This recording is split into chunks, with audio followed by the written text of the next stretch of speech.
Well, again, this is Brother Dooley, aka the Beantown Ghetto Shaman.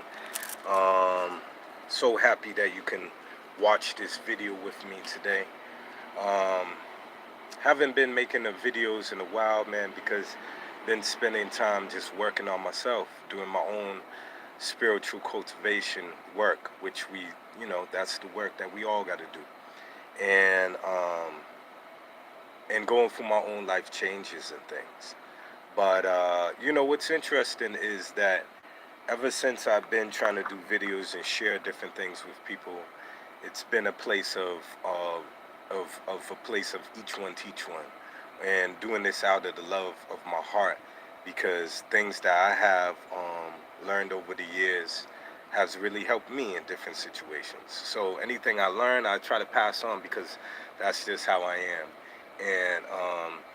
And also too, there's a lot of things that over the years have changed, views on reality and things how I perceive, so whatever changing.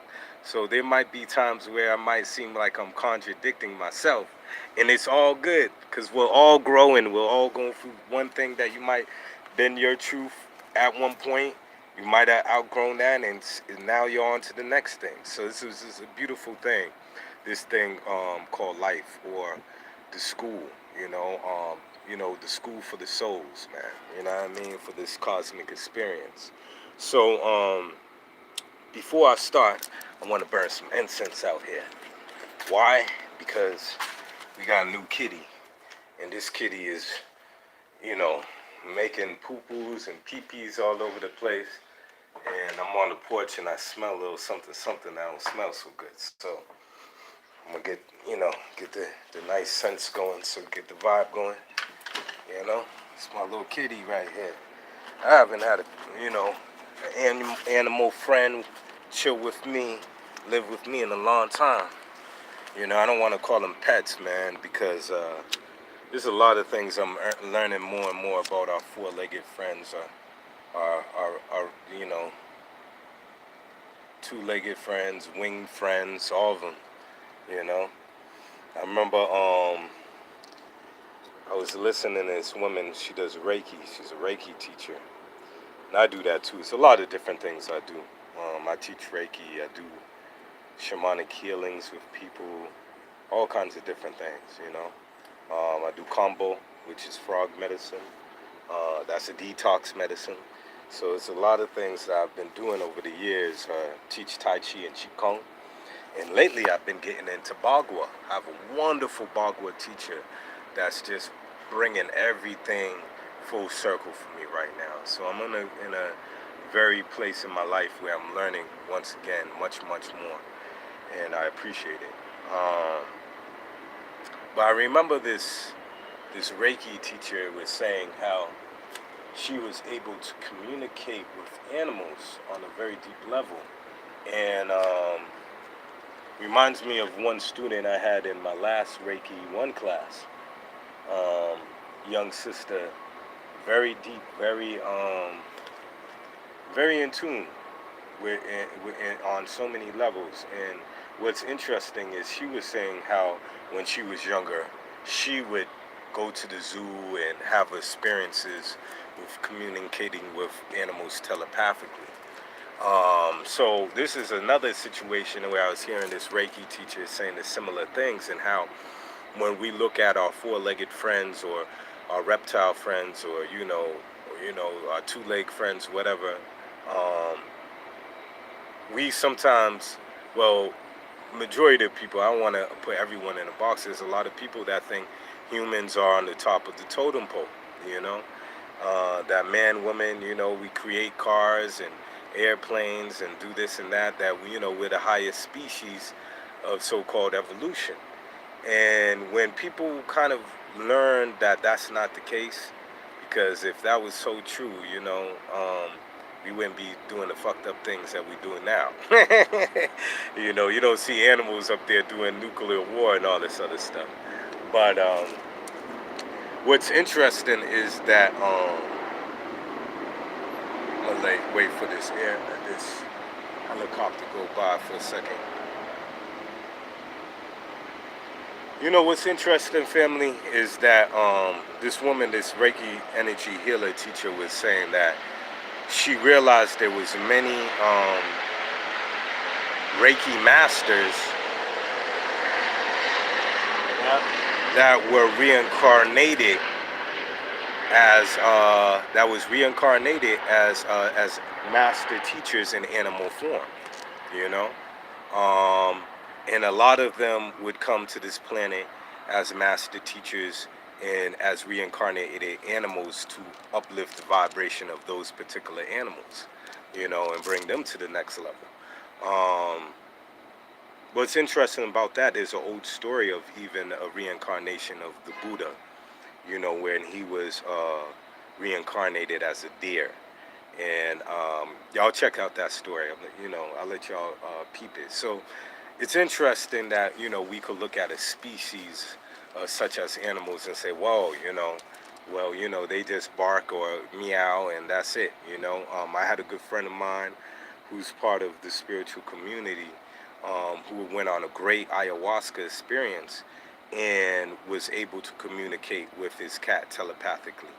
And the cat told him, listen, I don't want to be called such and such. When you call me this, that's not my name. My name is this.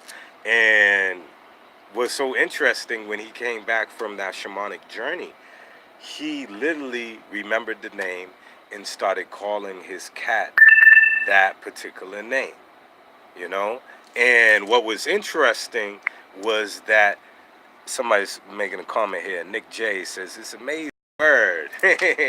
That's what's up, bro.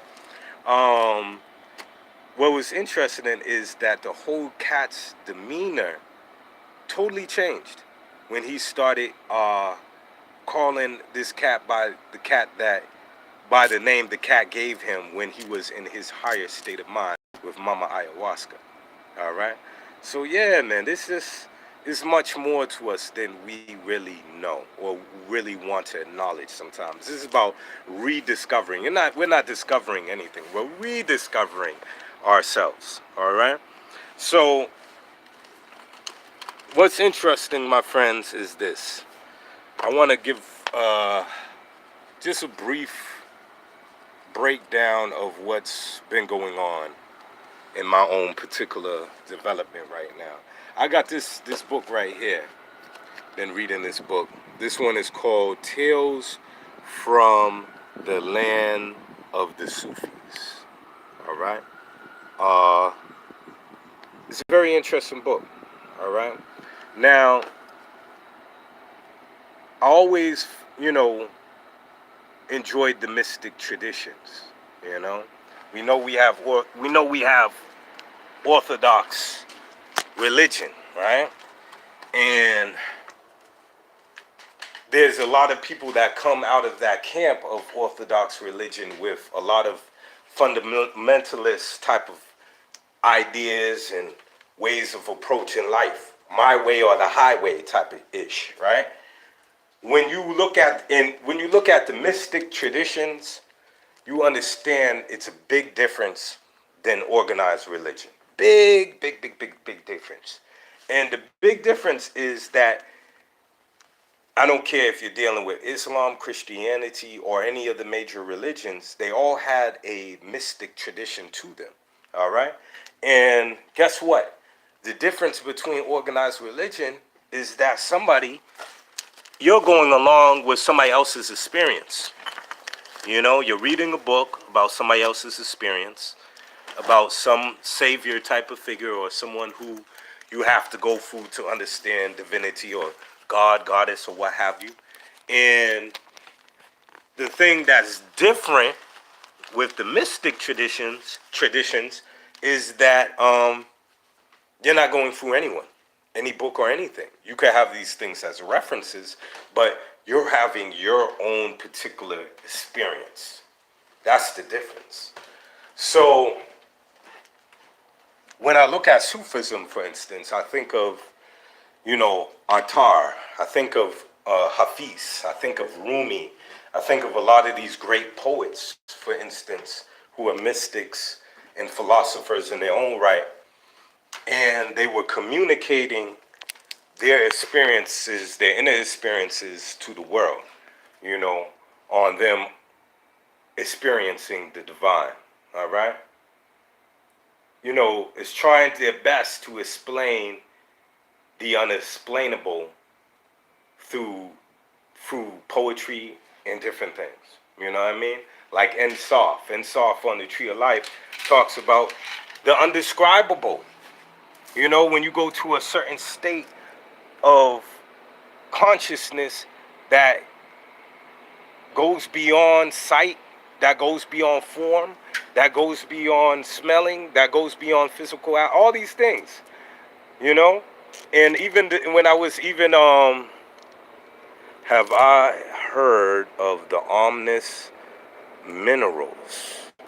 No, I haven't. Please do a comment for me to learn more about this and for others to learn about this. Please. And I'm pretty old school. So when people make the comments on here, I see it for a second and then it disappears. And then I'm trying to figure out, well, hold on, let's go back to that. What did that person say? Okay, you touched the screen. That's how you make the comment come back. Okay, yeah, let's make a, give us a breakdown what that's about. But like I was saying though, right?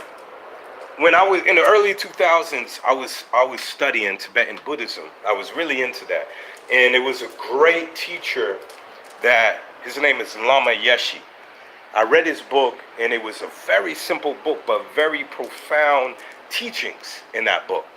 And that opened the door for me to study with a lot of different lamas over the years and got a lot of great initiations, all right? Attunements and things. And what was interesting is that they had even a form in their Buddhist teachings where they talked about emptiness. Emptiness is form and form is emptiness. Now, to some people, this might seem mumbo jumbo work, sounding stuff, real esoteric stuff, but this is part of our birthright. Our birthright meaning that everything is inside of us from the beginningless times. You know what I mean? So it's inside you. This is your birthright to experience this. These states of mind, these states of being. All right? Now, what was interesting in Tibetan Buddhism, when they say form is emptiness and emptiness is form, we're starting to catch up with modern day science, with quantum physics and such, and saying that, hey, everything is vibrating. Everything is a form of energy. That this reality is not as concrete as we think. So these mystics were saying these things such a long time, such a long time before these so-called scientific discoveries. All right? But what was interesting with these mystics, a lot of them got to these places through meditation and also a level of opening their heart. You know what I mean? And in Tibetan Buddhism, they would call it bodhicitta, the divine love and compassion mixed with wisdom, Then that's how you become a bodhisattva, one who is at the level of enlightenment that come back to these various planets in different realms. That's why I got my Marvel, shirt on. You know what I mean? It's like the superheroes. They come back, to help awaken people. You know what I mean? And there's plenty of examples of people that made it. Real life people. Not mythical, symbolic figures that we could say to ourselves, did this person live or not? No, these people actually lived. One of my great yogis that I always give reference to is Brother Milarepa. Milarepa from Tibet. Look him up. His life is very interesting. I have a book on my shelf about his life and how he studied with the great Marpa, and how before he passed away, he gained full enlightenment. The brother knew how to fly. There were people, when we talk about real superhero stuff, the brother knew how to fly. People in Tibet would see him all the time. Oh, there's Milarepa again, flying through the air. The dude, there's a particular practice in Tibet where you gain a particular superpower, right? And in the Sanskrit word, they would call this siddhis, Siddhi. These are psychic powers or abilities that you can manifest through understanding yourself. All right. One of the abilities in Tibet was putting an imprint in solid rock. You know, these brothers would be able and sisters be able to walk and put an imprint of their foot right into the rock. You know, put their hand right to this day. You know, there we go. It's still there. There was a great guy, Guru Padma. He was known. You could still see his footprints throughout where he used to chill out. You know, Milarepa. You see footprints and handprints all around. Also, Milarepa was known to shapeshift. You know, and he had the ability to change his molecular structure into another form. There would be people that literally would look to try to study with this man. All right, they'd be walking up the Himalayan mountains. Right, you'll see in the snow human footprints. Then the human footprints would all of a sudden turn into animal footprints. You know, so this stuff is real, and it's again our birthright. Because organized religion, the first thing they will say is, oh, well, he must have been dealing with the devil, or he must have been dealing with Shaitan, or Call, or whatever. You know what I mean? No, he must have been making a pact with the jinn. No, what that person did was learn how to be able to master itself, him or herself. They had to make no pact with no one, you know? They didn't have to lean, as Rakim said, I ain't have to lean on no one. You know what I mean? I stand on my own too. All right? So, that's important to know. Because a lot of these systems, even organized religion in a lot of ways, they're set up so you can't liberate yourself. So the first thing you look towards is fear. Oh, you don't want to get into that. You know what I mean? That's not, no, you know? So we are definitely looking at the tree of knowledge. If we want to go to the symbols of Adam and Eve, you know, don't bite from that tree, you know? So this stuff is very interesting. You know, one of my first teachers that I really liked in Tibetan Buddhism, like I said, was Lama Yeshe.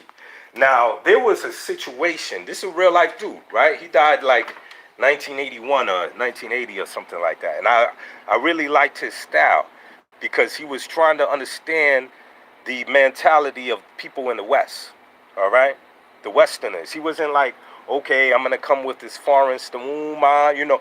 You would see him in different places. Sometimes people would see him in the strip club. Not that he was there trying to enjoy the booty shaking, but he was there just to try to study the culture. You know what I mean? And study what this is about so he could be a better teacher. But one time he was in India, right? And this guy, this brother, this great teacher was he was with his students, right? And they was in India, far remote place, right? No store, no nothing for miles, right? The students woke up one morning to a full course breakfast. I mean, things that you can't even find in India, first of all. Muffins, croissants, all this stuff, and it's freshly baked. Now, the students are looking around like, you know, how the hell did Lama Yeshe, you know, get all this food here? There's no damn store or anything in the, you know, the middle of nowhere here, in the middle of nowhere, you know, and hey, there's nothing in sight here, you know. My phone is about to die. I hope not. I'm trying to find my plug to charge this daggone phone. You see how it is? These little, you know, but a lot of information to share with y'all today, you know. So if it cuts off on me, excuse me, all right? And we'll try to build another day, all right? But I'm going to still try to keep on going as long as I can here, all right? So the same thing. Okay, we'll see if this will work here. All right. It says the same. I want y'all to see this artwork I'm working on too. I'm getting back into my art and all that. Check this out real quick, y'all. I'm almost done with it. And you could flip it on many sides and you'll see many different faces within it. You know, this is another joint I'm working on. the fire and the water goddess and the fire god, you know, merged as one. I'm still working on that joint. But yeah, the same thing, right? With Lama Yeshe on that level of him manifesting things like that, having that particular city. Let me see if this works. Plug this in. Let's cross our fingers for a second. Is it working? Oh, is he snappy? It's working. Okay, so we might have a little more time because I do have to be out in a while and get my little ones and stuff. So I'm just spending a little time with y'all because I love y'all. All right, hold on 1 second. All right, now, hold on. Okay. All right. Okay. All right. Now, okay, now it's saying it went off again. Oh, I unplugged again. Okay. Let's do that again. Plug it in again. See what happens. Boom, boom, boom. There we is. We back at it. So, this book, same thing, city that Yeshe had, experience. Same book where I'm reading about this guy, right? His name is Mansour Al-Hallaj. I think that's how you say his last name, Hallaj. Let's put the name up here. I still got my bookmark on there, but here we go. The first a martyr of Sufism. All right, can y'all see that up there? Now this guy was interesting. He was known to have a lot of different cities or certain so-called supernatural powers. Same thing. His students seen him manifest food out of thin air. All right, literally had some baked goods or whatever, and again they were in their little meditation retreat or whatever, and people's like, oh wow, how you do this, you know? And some people were doubtful. Some people, oh, he working with Jen or whatever. And what happened to him is one of his students didn't eat all his food. He kept one of the pastries, put it in his pocket, right? And when he got back to town, because he never seen this particular pastry, right? It was some exotic type of stuff, right? He went back to town and he consulted one of his friends, and his friend said, oh yeah, this is from my town, such and such. You know, there's no possible way he could have, you know, got this. You know, he must know something, you know. It was another time, I think one of his students wanted some figs or whatever. He put up his arm and just stood and told them to shake him like a little tree, and the figs was falling out of his arms and stuff. Yo, this is wild. Now, this stuff might seem like pseudoscience to most people hearing this, paranormal type of mumbo jumbo to most, because let's face it. Let's really face it. And let's be honest with each other. All right? Most people that come from the West or come from America or the U.S., and we understand the U.S. is a superpower that influences a lot of other nations and countries around the world, we have gone to a level of pure materialism. Pure materialism. All right? And because of that, a lot of the mystics of the old, a lot of phenomena that you would have seen in the past, you might not see as much today. You know, and that all goes along in the time that we live in. You know, most indigenous people see time or look at time in a form and fashion of cycles. Okay? So therefore, they would say we're at a cycle that's really fucked up right now, or an age that's really messed up right now. All right? So the Hindus would call it the age of Kali Yuga. That's the age where you have such disconnection with your higher self, such ignorance running rampant, such level of discord and separation, and all that was prophesied for the times we live in now. All right? So it's very simple, my friends. The times you really do see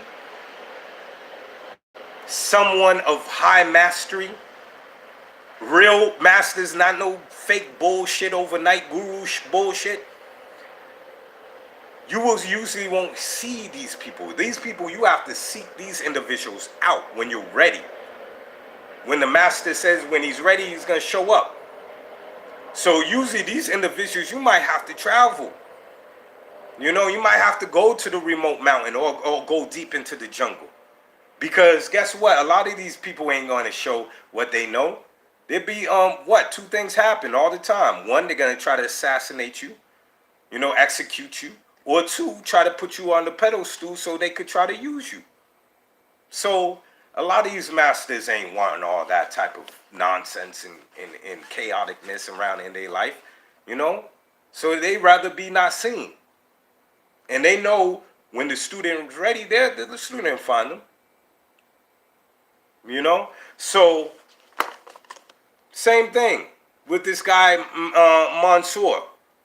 You know what I mean? When he got executed, this guy got executed by some fundamentalists when he started saying, I am the truth. I am the truth. He had a realization, an inner realization, knowing that he is one with the all, or he is one with spirit. Him and spirit, one and the same. All right? When he started speaking like that, they labeled him a heretic. Because I believe he was in Baghdad, or he's Persian, but I believe he was living in Baghdad at the time or whatever. They tried to say he was a heretic. These fundamentalists executed him. And the thing that's so deep is even when he was getting executed, it wasn't phasing him. Chopped off his hands, his feet, you know what I mean? Still in a state of ecstatic bliss, saying, I am the truth. They want him to fold, start crying, stop begging, please don't do this to me. No, he was still in an ecstatic state. Oh yeah, take my hand, take my feet.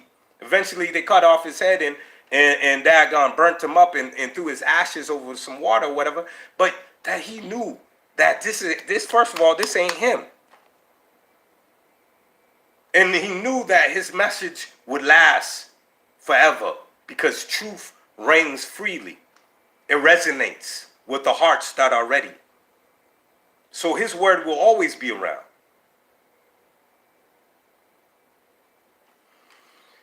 What's interesting, my friends, is this.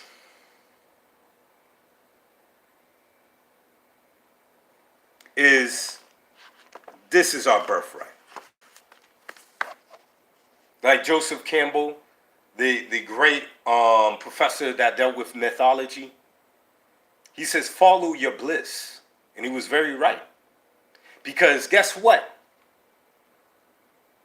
That union with the all consciousness or singularity, yes, that's why Mike Tyson, when he's dealing with the Bufo, I'm so glad he's coming out with his series, Hot Boxing. Because guess what? He's trying to educate people. And you could see, we're talking about Iron Mike. We're talking about Iron Mike here, the world heavyweight champion. We know the old school Iron Mike that would bite off your ear or whatever. You see the difference in Iron Mike right now. His whole demeanor has changed. Because it has to. Anyone having such a mind expansive experience of knowing that you're not this, that you are a part of all this, and not it being intellectualized, not saying that I could talk about it, but experience it. That's something totally different. And that's why even Iron Mike to this day has to speak upon it, because it affected him in a deep way. And that's what these mystical experiences do to people. They realize that they're beyond what they perceive themselves to be. I had a friend of mine, an elder, who's a great elder, who works a lot with Iboga or Ibogaine. All right? He's a priest, a high priest of the Betwee tradition. I remember when this elder told me he had an experience of shape-shifting. I myself almost had an experience in shape-shifting. And when I was working with the sacred medicine at the time, the fungi, I wasn't ready for it. Because it was so out of the ordinary for me at that time. Maybe now I could deal with it, but at that time I wasn't ready.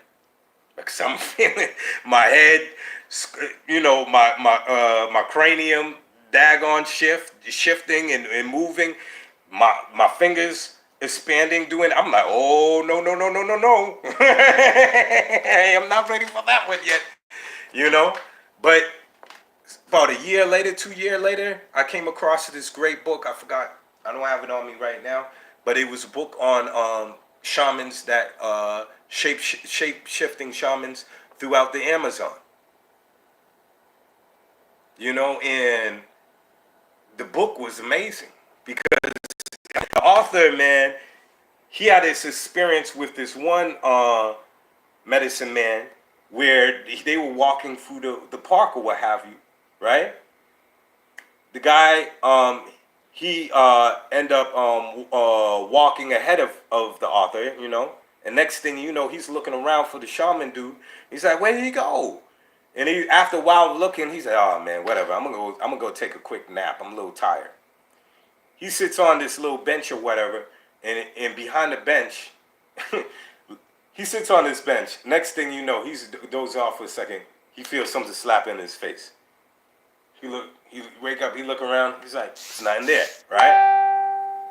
Next thing you know, he looks, and what does he see?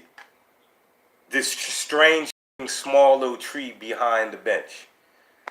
He took notice of the tree that it didn't really have that many leaves. They looked kind of sickly and all that. But he didn't, again, we're dealing with this phenomenal society, this phenomena of living in a society where everything's materialistic, right? So coming from a Western mindset, so he don't take no goddamn anything abnormal, right? So he tries to doze off again. Next thing you know, he feels a branch hit him. His instinct is that he grab branch. When you grab it, next thing you know, the branch turns into the tree turns into the shaman. All right? The shaman's butt naked at that moment. And he's like, okay, you can let go of my arm, dude. You know what I mean? You can let go of my hand or whatever. He's like, excuse me, I got to go get myself dressed again. He went behind the tree, got his clothes. He said he said some shamans can be able to shapeshift completely with their clothes on into what they want, where others, you know, like himself, he says, I'm not at that level yet. He said it's kind of hard to do that with the clothes on for me. You know, it takes too much mental work, I guess, whatever. But the book was dope. And, you know, they went major into even the technique of how to shapeshift. When the shamans were saying, hey, first of all, you got to know, be a great observer. You know, a master of observation. So knowing the ins and outs of what you want to shapeshift into. I don't care if it's a tree, an animal, whatever. Study the animal. Learn how it sleeps. Learn how it eats. Learn how it runs, how it sniffs, how all these things, how it makes love. All kinds of stuff, right? So you got to be a master observer. And then the second thing in the book, it was saying that, boom, you got to know how to merge energy. So creating this tree or whatever and merging your auric field into the auric field of that tree. All right?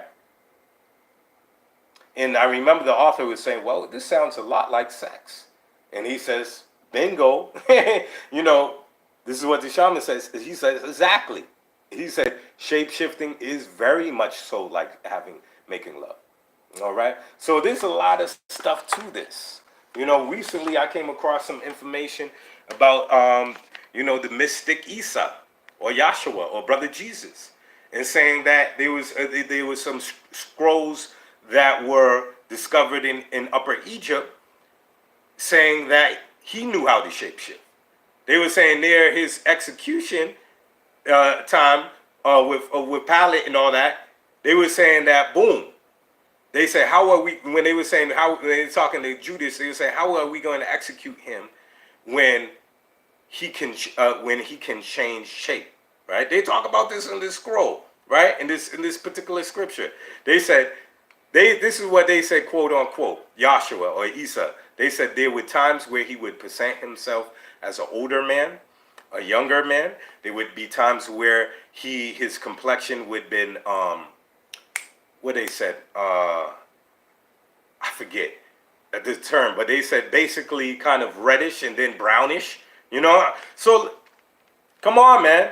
And then I've been looking more into the Gnostic texts, and we already know about the, dealing with the Gnostic texts and how there's so many different books that they discovered. The Gospel of Thomas, the Gospel of Mary Magdalene, all these different things, and it's a whole different spin on how we look at this whole Jesus figure than how it's written in the Gnostic text. This is a more empowering view, a view where Yahshua Isa is trying to tell you, me and you one and the same, brother.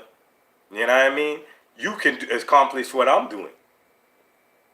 You know? So yeah, this stuff is very interesting. But I know I've been blabbering.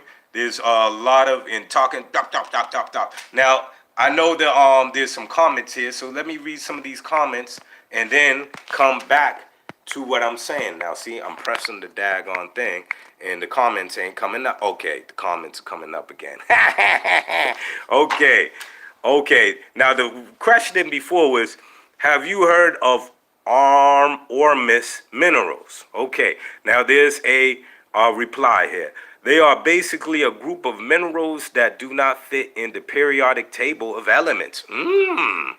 They have mind expanding properties. Much love, brother. Wow. Oh, Kalindi's talking about, yeah, Kalindi's my brother right there. You know, that's the elder right there. Big up and salute to Baba Kalindi Yee. You know, he's supposed to have something coming up in Detroit soon with some Bufo ceremony, you know, so Bufo action, man. So, you know, and the Bufo is amazing. You know, when I first experienced the toad, man, beautiful, man. Beautiful. Very beautiful experience. But wow, this is very interesting about that mineral. It's not even a periodic table. Again, what that tells me, again, it goes into a lot when we talk about galactic history. You know, I tell people all the time, you know, if any people want to go into galactic history, look no further than the Dogon tribe, the Dogon tribe of West Africa, of Mali. You know, they have so much information about Sirius B and C before the discovery of the modern day telescope. So again, we have, you know, if you're going to learn about truth, if you're going to learn about history, all these things, you can't go to mainstream media or the textbooks that tell us lies. You have to do your own research. And there's a lot of information out about galactic history. I remember I had a friend of mine that was from India. His name is Hari. Hari went to college with me. I got a scholarship to go to Northeastern University. I was studying art and theater there at the time. And I remember Hari told me, he was like, Dooley, he said, in India, he says, there's a lot of scriptures that we know about how it was very high technology way thousands and thousands and thousands of years ago. He said we had flying machines, which they called the Vimanas. Yeah, I think that's what he said, the Vimanas. All right. Now, if anybody's familiar with Nikola Tesla, we understand that he studied a lot of the Vedic scriptures and were influenced to come across a lot of his technology. So again, there's so much to this story of the planet that we reside on and beyond this planet, and in reality and such. There's much more, you know, and you have to do your own research. You got to do your own inner work and all that to come to your own conclusion. All right. Now, even beyond the Dogon tribe, we have the master a shaman over there that, you know, and we know shaman is a Siberian term, you know, for the medicine men in that area of Russia and stuff. And but we understand that there's different terms for all these medicine men and women. So we just don't want to use one term which can really disrespect the various traditions of the medicine men and women. But I think it's a Sogoma, I believe it's a term for the Zulu shamans out there. And what was interesting is that Credo Mutwa, you know, get this book called Zulu Shaman. He talks a lot about the galactic history in that book. And he talks a lot about how, particularly how black people were on planet Mars before we came here. So there's so many different things along our story. You know, when you go to the Hopi, they talk about the same thing. You know, the Cherokee, they're all talking about. You know, the Hopi talk about the Chiquinas. These are the star people. You know, the Cherokee, they talk about the Palladians. You know, the Pleiades. You know, so they all talk about different that, you know, that we didn't start here. You know, that this wasn't some sorry, Darwin, this wasn't no evolution thing here. That we come from the stars. Okay, so let's go back to the brother's comment on here, because this is saying, and that just had me stimulate that thought about, you know, galactic history and all that, because you're talking about something that's not even on the periodic table. It's foreign, you know. And Kalindi also talks a lot about how the mushroom spores would travel on asteroids, how the, you know, the mushrooms itself, the fungi itself is alien. You know what I mean? Extraterrestrial. Sometimes when we think about extraterrestrial, we would think about the Greys or some green men with big. Nah, the extraterrestrial is damn mushroom. Even Terrence McKenna was talking about some stuff like that too. So let's go back to the let's go back to the comics here. I'm late. What book is this? Tex Rock says here. I'm not sure. The Bible speaks of this as well. Okay. Yes, what's for my people, like I said before earlier in this video, I'm not against any particular religion or anything. Find your own way. That's important. You know, we can't, I think some people get caught up and think there's one blueprint that's for every. No, man. Do you know how many different personalities and different mindsets and different, even when we look at health? That's why I even like Ayurvedic medicine, for instance. You know, they talk about different body types. You have to figure out even what type of body type you are to have a balanced, you know, diet or food that really registers with your own being. You know, everything doesn't, it's not the same. Not everything is just boom, boom, boom. It's just for everybody. You know, there's so many ways to get there. You know what I mean? At this thing of knowing thyself. No, you know, gnosis, you know. That's why in the mystery schools, what did they say? Know thyself and you will know the universe, right? So all these major religions had their mystic traditions. Like I was saying earlier, Islam, you know, deals with the Sufi tradition, where they no longer are looking just towards, scripture. They or a fear of some heaven or hell. They want to experience and be one with Allah. You know, the great merging. Same thing with, like I say, Christianity. When we deal with the Gnostics, that's a whole, in the Gnostic text, the Hag Magadi, the text that they found in 1945, so it's a whole different spin on how we look at Isa or Yahshua. That's a whole, he was talking about how empowerment, spiritual empowerment. He was a supreme, he was one of these beautiful avatars that came here to wake you up, and that's why I even love, Brother Sufi. Big up to him. I first met Sufi so many years ago. He's from Philly, and he came with the information about the African avatars, particularly like Sheikh Amadou Bamba. This man, if you study this guy's life, amazing. You know what I mean?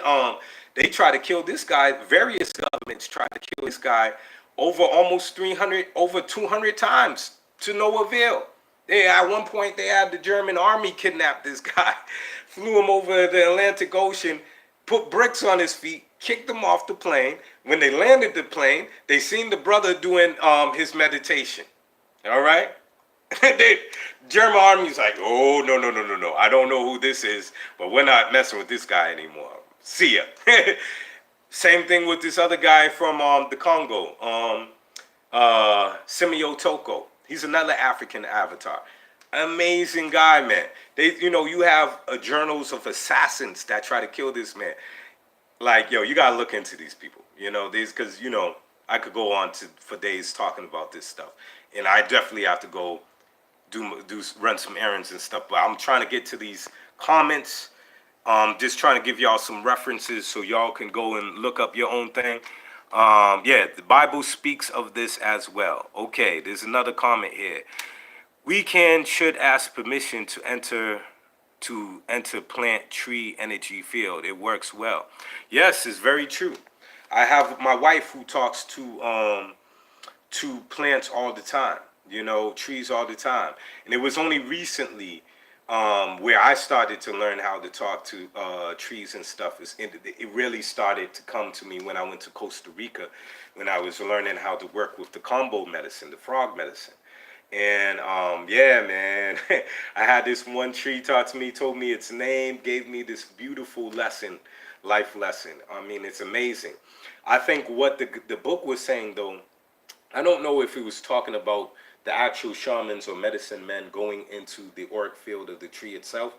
I don't know if they were manifesting through their creative visualization, for instance, a tree or a jaguar or whatever, and kind of tapping into the archetypal, the universal archetype of that energy and changing the molecular structure and becoming it. I'm not sure. I'm not at that level, or nor am I trying to front like I'm on that level of knowing how to shape shift yet. But yeah, that's something interesting. But you should definitely ask permission, especially even if you're harvesting and getting medicine, making some tinctures with some oils or whatever. You have to ask permission first, because all these things have consciousness to it. All right. So before you pick the medicine, you say, hey, is it okay if I could pick you? So you can help me in the community at large, my family, my friends, and the plant will let you know if it wants to be picked or not. Example, I'm gonna give you a quick reference book, and I know I'm running out of time, but I'm gonna show y'all this real quick. I don't know how many of y'all read this book yet, but this one is called The Secret Life of Plants, by Peter Tompkins and Christopher Bird. Very, very interesting book. They even had a movie that came out about this book. I think it was in late 70s, 79 or something like that. 1978, 1979. My father actually brought me as a little boy, I think I was about 2 years old, 3 years old, to see that movie. And there was bits and pieces that I remember from my early childhood of that movie. One thing I remember was the Maasai warriors jumping up and down in slow motion. I was like, whoa, this is cool. And I remember Stevie Wonder was on that film singing to the plants. But they show in that movie how plants have consciousness and they definitely respond to certain phenomena. Okay, let's continue with the comments here. All right. Then I gotta go, y'all. I ain't having the wifey get at me. Now let's see here. And what time is it? So I could keep. Okay. I have a little more time. Okay. Now, and guess what? Being in a relationship is spiritual as listen. That's some real chipping away at ego work right there. When we talk about shadow work, all that, when we have partners that could bring up the stuff in us that need to come out, this is work. It's not always going to be flowers and beautiful romance. This is work too. So it's a beautiful thing. Beautiful thing. Okay, let's go. What's the next? Okay, let's see. What's the next? Okay, comment on here. Loving the t-shirt. Oh, well, I love the t-shirt too. Let's give another shout out. Rest in peace to what's his Stan Lee.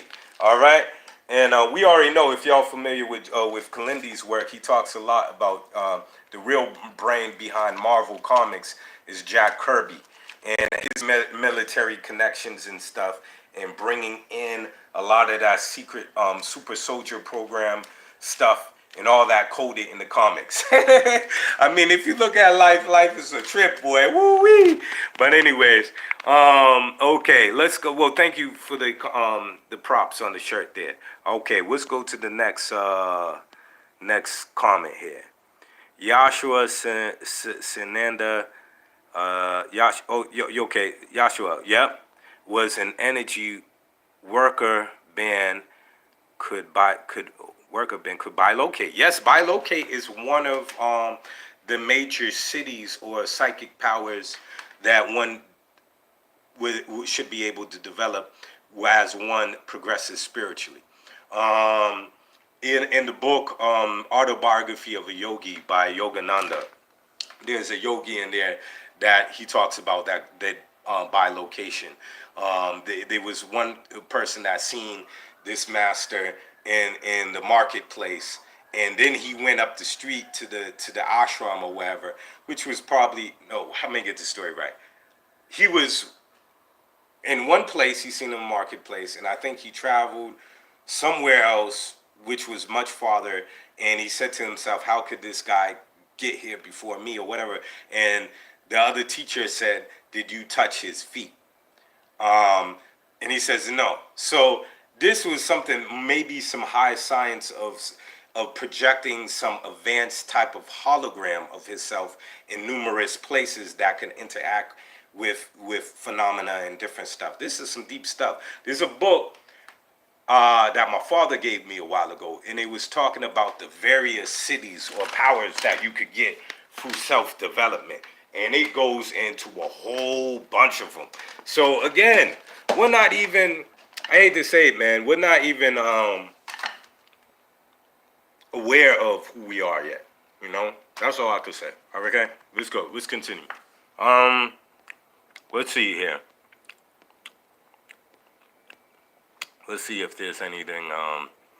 Hello, Shaman and everyone. Peace. What's going on? What's going on, family? It's another comment here.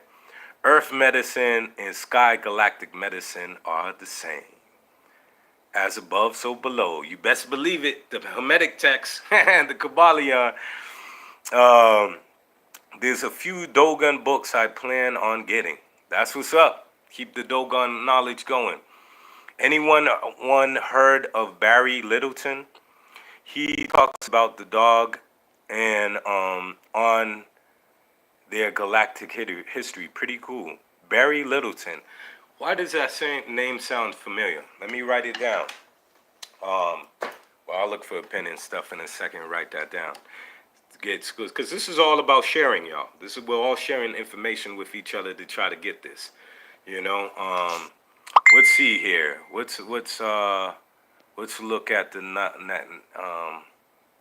next comment here. Here's a link if you're interested in the research group.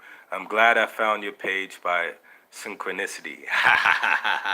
Nothing happens by accident. Saturn 2. Yes, I've heard. Dre, wow, he's up on here. What's up, bro? You know what? I manifested some Lucci. I'm gonna have to give you half of that, man, and I'll give you the other half. We're gonna go in. Thank you, brother. Thank you for the work. All right. What's going on here? Okay, let's look at the. I'm pretty old school with this, so y'all bear with me, man, and as I'm figuring this thing out. All right, the next. Yeah, I heard about Saturn. We could go back to the late Dr. Delbert Blair, rest in rise in power. You know, I spoke to Dr. Delbert Blair not that long before he passed, like about 3-4 months before he transitioned. And I was trying to bring Dr. Delbert Blair to my hometown. I'm from the Bean, by the way, Boston. Born and raised in Roxbury. 3 Stripes, you already know. So, yeah, I was trying to bring the elder to the people, you know, because I knew he was sick and stuff too. And I remember he was telling me, he's like, you know, I don't have that much longer to go here. You know, he's like, people better really, you know, get in contact and basically take advantage of the wisdom and the knowledge that he has to share before he get out of here. So he was really trying to say that to folk, right? And you know, I remember at the time it was a little pricey to bring him up, and I couldn't afford it, and I didn't have my team at the time to really support me financially to get it going.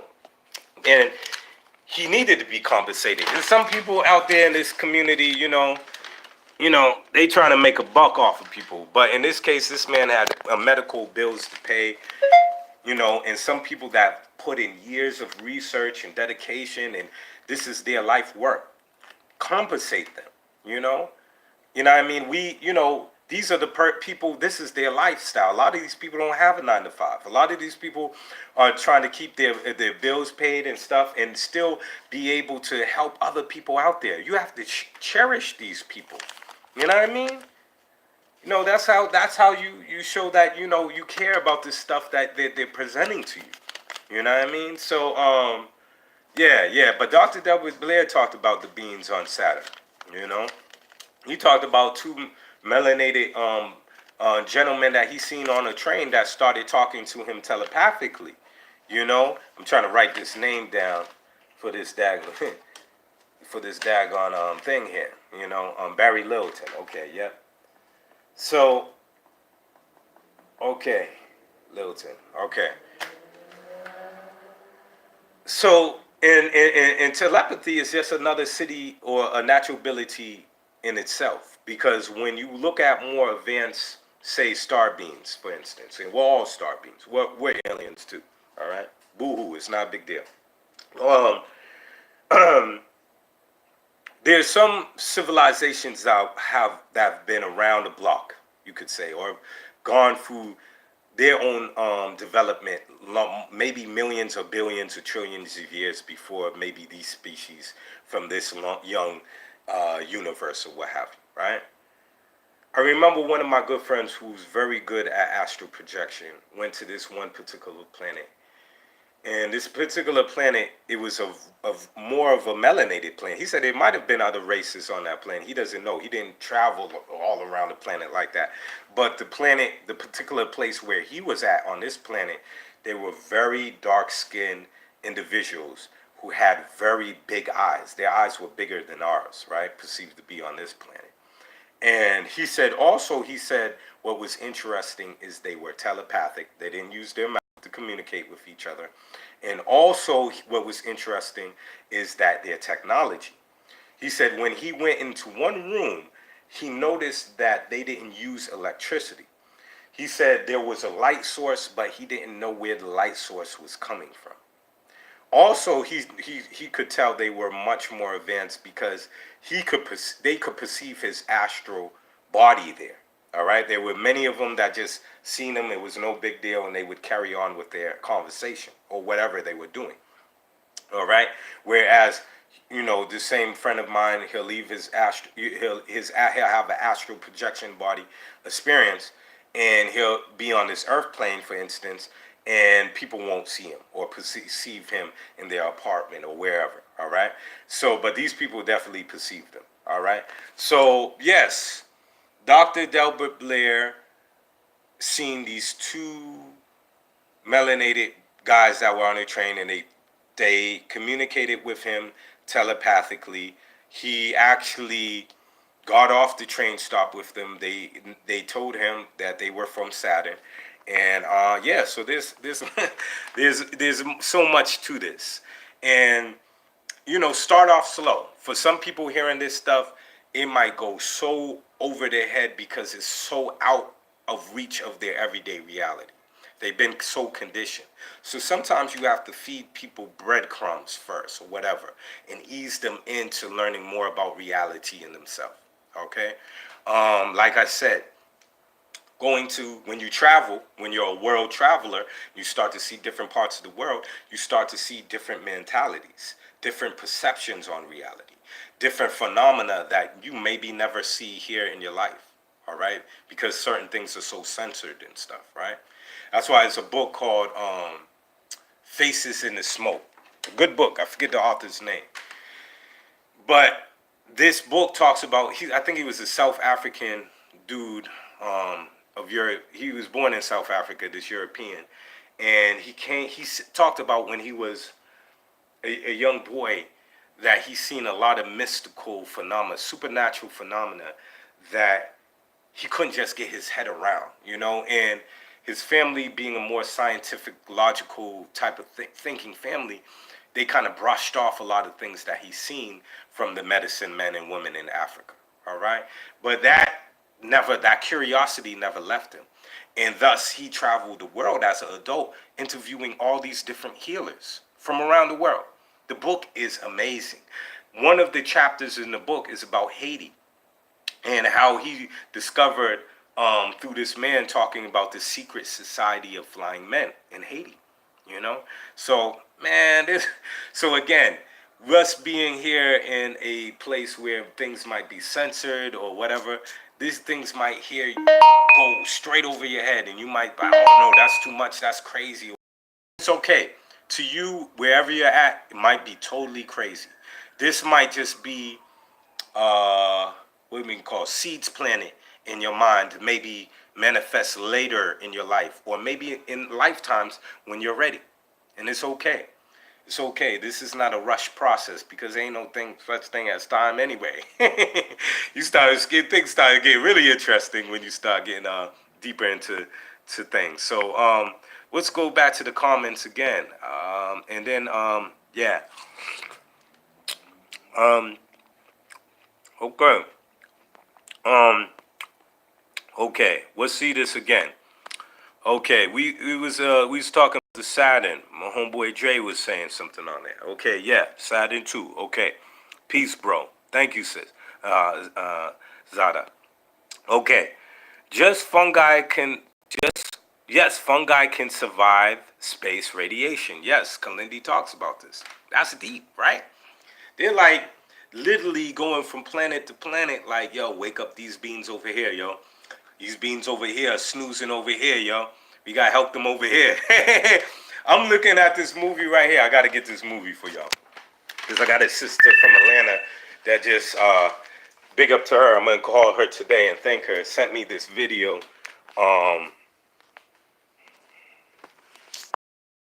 Okay. Okay, it's still on. That's something happened. Okay, she got this movie for me because she wants me and my crew to do some medicine work for them in Atlanta. And I was like, yeah, of course, I'm down.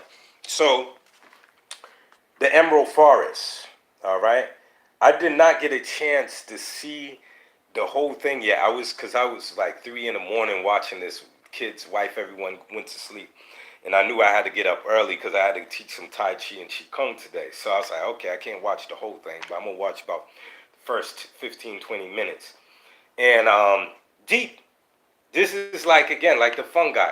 Sometimes you have to go into a situation to change the whole thing. This is about a young boy, this young white boy, European, that is lost in the jungle, all right? Whatever. He's brought among this tribe, the indigenous tribe of people, which they call them the invisible ones. They find this kind of reminds me of the comment Justin made about the stone being not on the periodic table.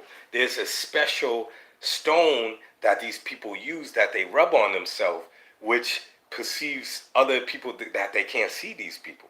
All right, the movie's deep, but the kid that's with the people, the white boy there, his father is this major guy that's constructing this dam and tearing down the rainforest. Now you see how it is. They had to get at his son to change the mind of the father, to let them know the importance of the nature spirits in the jungle. All right? The same thing with the fungi. The fungi say, listen, these are all intelligence. They all know. They say, okay, we can't have a prophet or a seer or a mystic come forward and try to tell these people, because they in Kali Yuga. They in the age of iron right now. Them stupid humanoids aren't gonna listen to none of that what this guy say, even though he's awake. So let's send them the daggone mushroom spores. We got okay. Dun, dun, dun, dun, it's time to go to the next planet, because we gotta awaken these motherfuckers over here, because they so goddamn asleep right now. So yeah, same thing. This is wonderful how it all goes down. You know what I mean? It's beautiful. But okay, let's go to the next comments. Okay, let's go here. All right. Let's see. Okay, here. Okay. Let's see here. Yeah, it could survive space radiation. I was asking, what book were you talking about with the guy who shapeshifted into a tree? It's called, man, it was a while since I read it. I have to go in my library and look for it, all right? When I do, I'll try to go back to this old video and write the title down. I apologize that just doesn't come to me right now, okay? It was something... Magic, I don't know if it's called the magic of shape shifting or something. I don't know, man. I'm sorry. It I can't remember it right now, brother. Excuse me for that. Okay. Let's see. Let's see what was the next comment here. Okay. Uh. Okay. Okay. Let's go to the next comment here. Okay. Many paths to the same destination. Damn, Skippy. What resonates with you? Your own personal experience. I might have to go back to you. It's a long story, bro. Maybe if you see some of my other videos, I might kind of give a little background about myself. But real briefly, I come from a family of mystics. My father was into mysticism. So I was born into this. You know what I mean? I was, grew up in the hood. You know what I mean? In Roxbury, not that far. From Bobby Brown, OP Projects. Orchard Park Projects. I grew up near Warren Garden Projects and in between St. Joseph Projects. And even though I came from a very artistic, spiritual household, I step out the comforts of my grandmother's home and it's chaos. You know what I mean? So I had a mixture of many different things in my life. I was fortunate, yes, to have the foundation for both my parents. My mother became schizophrenic, but she, even when you look at, what you call it, how a lot of cultures look at schizophrenia, in a lot of terms, especially in the shaman path, that would be a form of initiation. All right. A lot of people that are in a mental institution, believe it or not, are mystics or people who had spontaneous awakenings and did not sometimes have a teacher to guide them or tell them what they're going through, or have what they call even spontaneous kundalini awakening, which was very prominent in the 1960s. You had a lot of hippies that, my father even went to Woodstock. He was a dude that was hanging with everyone. He was just trying to learn about life. You know what I mean? My aunt was a Black Panther. You know what I mean? My dad played, jazz. He played with the famous Pharoah Saunders at one time. Met Miles Davis, Dizzy Gillespie. So, you know, what's interesting is that schizophrenia, for instance, there's a lot of, like, my father told me there was in the 60s, you had a lot of people that were getting into for instance, Kundalini yoga, and a lot of the breath work, like the Cobra breath, the breath of fire, a lot of these things, it can get the Kundalini energy rising real quickly. And if you have not developed yourself and had foundational work with yourself, like I was saying before, talking about shadow work, for instance, or some of the trauma that you haven't looked at, a lot of that stuff can come up, and a lot of things can get confusing. All right. That's why even in ayahuasca ceremonies, I hold space for a lot of people during the ceremony work. And there's times where people's stuff come up, stuff that they have hold on to for years, things that they didn't even remember. During one ceremony, there was a woman that had some things going on with her father, and she just needed a surrogate figure right there. She needed a masculine presence for someone just to hold her as a father figure as she was going through this experience. You know what I mean? So that's why you had the mystery school. That's why even, I forgot, it was one of my good friends that even talked about one of Issa's or Jesus's one of his favorite teachers, because a lot of people don't talk about Issa and his travels, the 18 missing years when he went and traveled with many different masters, had to master the mystery schools of Kemet, in Egypt, master the Hindu schools in India and different things. So, it takes, sometimes it takes time for you to know thyself. And for a person to go through a quick path sometimes when they're not ready, that can have a lot of mental and things that are unstable sometimes. When I was having my own Kundalini awakening in the early 2000s, and it was really generated through Qigong and Tai Chi, and things were moving and blockages were being released. I was very emotional at that time. A lot of things that came up to me were going through my mind and coming through. I thought I was going crazy personally. And as men, sometimes, especially here in the U.S. and all that, we, especially even black men or melanated men, Moors, what have you, we'll look at this what they call machismo. It's like, hey, macho. I can't show anyone that I'm vulnerable here, or I can't. There was times where one of the OGs that brought me to the Qigong class. There's times where I just was tearing in his car, like, yo, man, I don't know what's going on with me, bro. And I just had to trust the process. You know what I mean? So, yeah, there's a lot. I have a very interesting background, and a lot of it was really through my parents that embraced mysticism, like I said, and to have my interest, and then going further into like Tai Chi, Qigong, learning about Reiki, eventually becoming a Reiki teacher, and different things like that. Going into the Hermetic texts, going into Taoism, going into Buddhism, Tibetan Buddhism, all these different paths that we're exploring, going into some of the esoteric,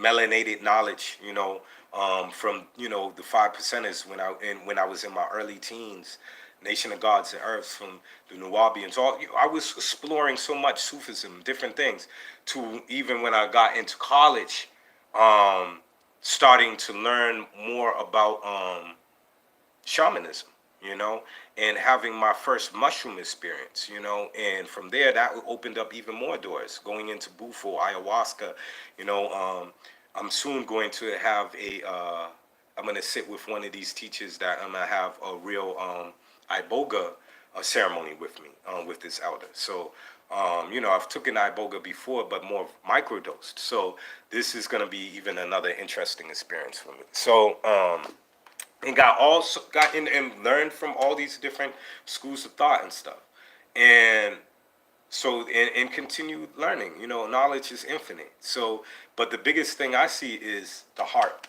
Like I was saying even in the beginning of this video, especially into Tibetan Buddhism, they were talking about developing bodhicitta, or developing the open heart chakra, because we usually have the extremes. We have people that mostly walk around generating from their three lower chakras, and that's prevalent in our society.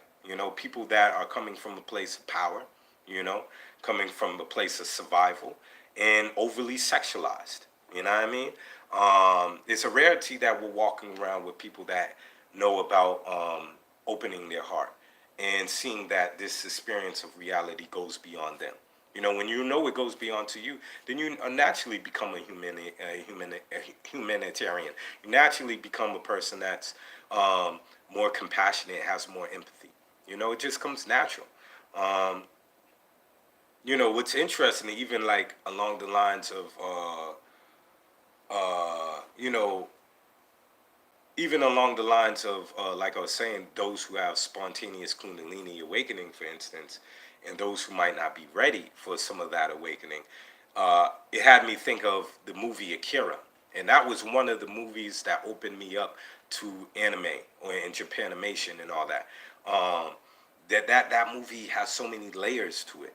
And the movie is dope, man, because it shows a young man who has a spiritual awakening, who steps into his godlike state, but he did not look at his shadow work. He did not look at his foundational work. His foundation was wobbly. It was unstable. So all the years of teasing, all the years of this character not being accepted by his peers and all that was resentment and anger and jealousy and all these other things that was boiling in him and just waiting to explode. And when he got a taste of power, what happened? Went totally to his head. And that's where you get the birth of supervillains. So yeah, this is deep, man. This is the deep stuff. So let's look at the comments again. Okay. And then I gotta go, man. Y'all gonna get me in trouble now. Let's see what time it is, man. Give myself a time check again. Okay. Okay, let's see here. Looky here. Okay. Okay. Let's see. What was the last thing I read on the comments here?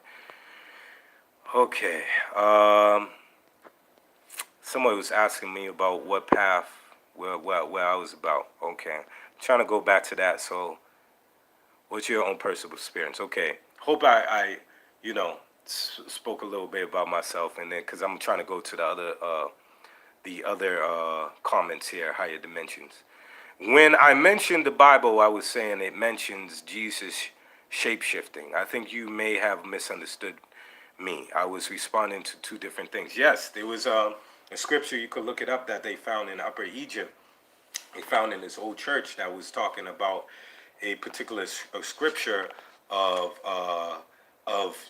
Joshua or Isa being able to have the ability to shapeshift.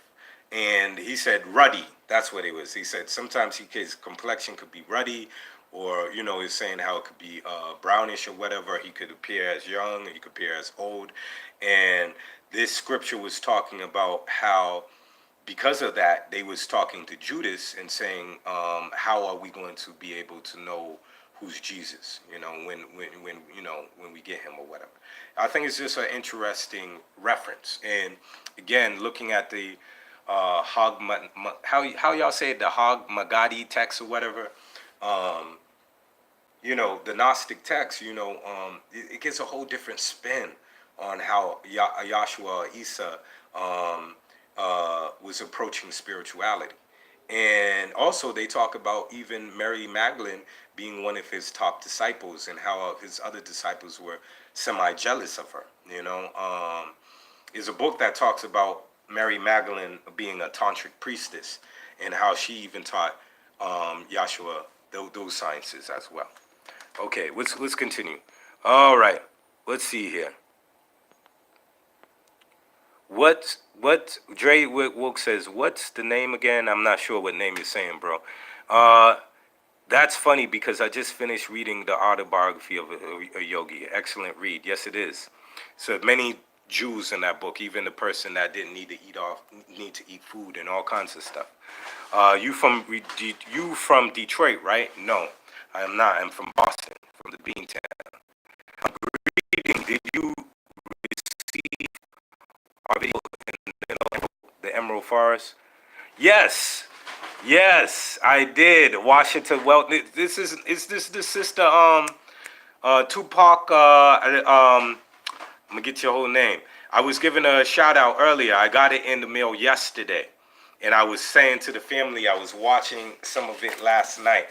I couldn't watch the whole thing because I was up like 3 in the morning, and I had to get my little ones to daycare and all that, and teach a class this morning. But yes, I got it, and I seen about the first 30 minutes of it. Mind blowing, beautiful. I don't think I remember the sister saying, yeah, I think they was blowing something up their nose, and I was like, oh, was it hape or rape? It most likely was yopo. Yopo is another form of 5-MeO DMT, which they blow up the nose, because it's that scene where they blow up the nose in the dude's remote viewing or having an astral experience, and that's when he uses the vision of the bird, and he's the falcon. I believe it was the falcon, and he's seen the magical rocks, which can make them invisible. Dope. I can't wait until I finish watching it the rest tonight. Thank you again. I've been astral projection since childhood. I went to a planet once where the entire planet welcomed me as if I was a king returning from a long trip. That was crazy. Wow. That sounds interesting, Tex Rocks. Continue the great work, man. The people looked human, but their skin color changed depending on how the light hit it. Interesting. It kind of reminds me. This is a show that my wife used to like to watch. I forget the name of it, and I think they were vampires or something. But when the light hit, werewolf or something, they light hit them, and their light, it would look like a shimmer or something on their skin. Very interesting. I remember I had like an out of body experience, and I was on this planet, and the woman had she was like, it was like a regular scene. She was like in this bar area. She was having a drink, but she looked like she had like purplish skin, It was very interesting. She had these shades on and everything. It was very interesting. Okay, let's continue with the uh, the comments here. Okay. Uh, okay.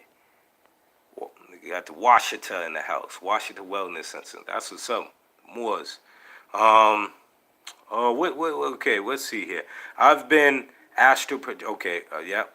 Yep. Okay. It was different change color depending on how the light hit it. That's what's up. Uh. Truth went. Truth went through this myself. Happy psychedelics and all the things you mentioning are really helped its higher discipline indeed. I dropped out of college because of that. Laugh out loud.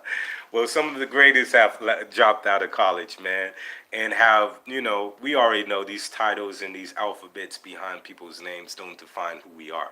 A lot of people hide behind those things and think that this status is going to somewhat make them more important or more respected by other people. That's just, in my opinion, very shallow type of thinking.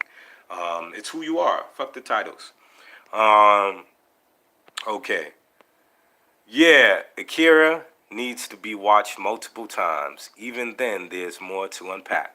Yeah, I didn't even know that to Akira, he was the one that let off the atomic bomb. They thought it was from an enemy. It was just him, And even at the end, learning that that he was creating another universe and that he needed the energy from this one to create. Oh my goodness, that movie is off the hook. But anyways, let's go to the next comment. Okay, this might sound strange, but I just had this vision, feeling that you and I and most people watching have had past lives together like a group of mystics preserving ancient teachings. It wouldn't surprise me, brother. When I had some of my past life experiences that I seen through doing some mushroom work, without a shadow of a doubt, they showed me, well, my higher self showed me that I've been doing this work several lifetimes. I seen one scene where I was an Asian man in that lifetime, I was teaching martial arts. In that lifetime, a more Indian Native American looking dude, um, doing medicine work with people and all that. So in another lifetime, I was this African woman doing some work. I mean, so yeah, man. Most likely, like I tell a lot of people, even in my Reiki classes and different things, if you have an affinity or you gravitate towards this type of stuff, it's without a shadow of a doubt that you've been doing this type of stuff for several lifetimes. Yep. Okay, let's see here. Okay, sounds awesome. Higher dimensions. I'm only a few months into this, but I'm loving all the learning. Good for you, Tom. That's what's up. Higher dimensions. I've been getting that same feeling lately with certain people I've come across. Trust that feeling. Yep. Maybe you can learn something from them. Maybe they will unlock a memory ability. That's what's up. Okay, so that was all the comments. Essentially, I wanted to talk a little more about the teaching plants and fungi and stuff, but I got to go. And essentially, if anything, let people know, especially the uneducated, because now we have Detroit that decriminalized psychedelics. We have Oakland that decriminalized, and let's all keep on putting those thoughts out there that let this go across the country, across the United States and beyond, because this is medicine. And I remember the first time I spoke with Kalindi. Actually, I was at UMass Amherst, and I was doing a talk on urban shamanism, and I met this guy there that served in the Iraq War, and he was this tall, big white guy, and he was telling me, he couldn't sleep at night when he came back to civilian life because of all the terrible things he's seen and did.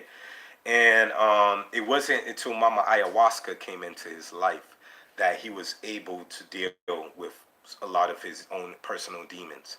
So stuff is medicine. I've seen so many miracles and wonderful healings with these teaching plants and fungi and stuff. And I've been seeing a lot of the change in healing with myself as well. Not just, it's a combination of all the stuff I've been doing over the years, but the teaching and plants and the fungi and stuff, it seems like it accelerates stuff even faster. And I think especially for those who are ready. And I think it's that time now because of all the way the world is going right now. Um, like I said again, the mushroom spores traveling from planet to planet. We're at a very breaking place right now. You know, it could go either way. So I feel that's why, you know, it's that acceleration that happens.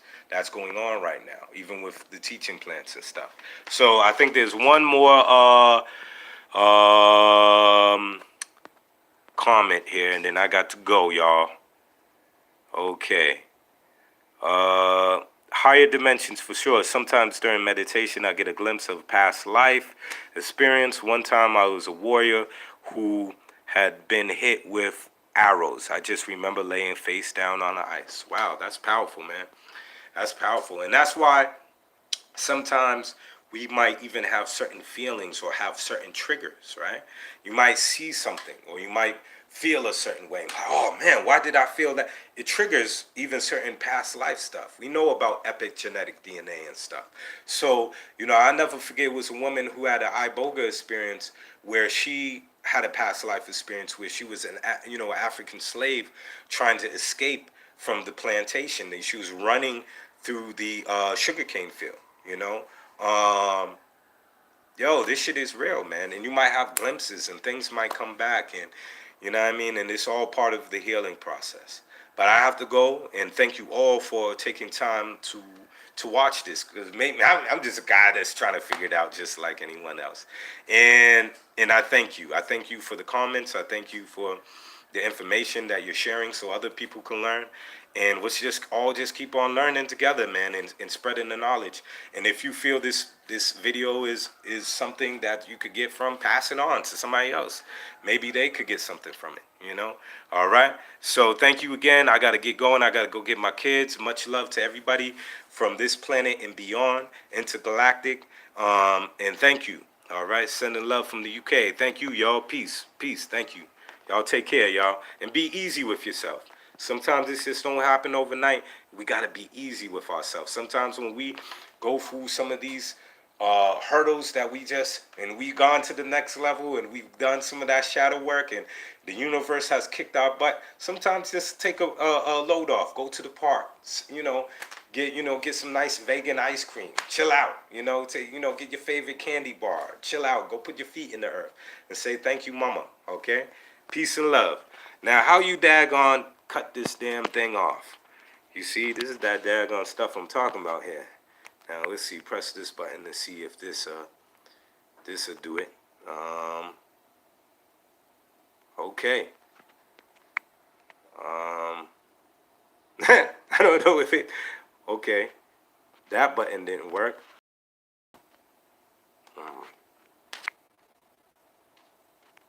Okay, are you sure you want to stop screaming? Streaming. Damn right I do.